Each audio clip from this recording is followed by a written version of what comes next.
મારું યાત્રા ચાલે છે, પદયાત્રા અહીંયા જામનગર અમારા ઘરથી દ્વારકાધીશ સુધી. અને બસ આ બધાના આશીર્વાદ રહે અને શિવજી બાબા દ્વારકાધીશના બધા ઉપર કૃપા રહે, આ જ મારી પ્રાર્થના છે. અને અમે હમણાં પદયાત્રામાં 5 દિવસથી ચાલીએ છીએ અને 2-4 દિવસમાં પહોંચી જશું.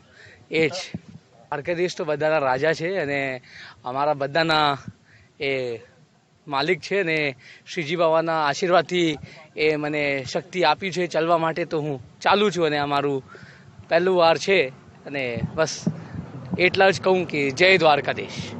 દ્વારકાધીશનું કૃપા રહે અને બધા શ્રીજી બાબા બધાને સંભાળીને રાખે ને બધાને આશીર્વાદ આપે. એ જ બધા યુવાને ભગવાનના પ્રતિ પ્રેમ રાખવું જોઈએ અને બધા યુવાને સનાતન પ્રતિ પ્રેમ રાખવું જોઈએ. અને બધા યુવાને બસ એ જ મારી બધા યુવાને એક મેસેજ મોકલાવું છું, મારા ભાઈઓ અને મારા મિત્રોને, કે આપ બધા શ્રીજી બાબાના આશીર્વાદ લઈને આગળ વધો અને જ્યારે ભગવાન છે તો કંઈ ચિંતા નહીં કરવાનું.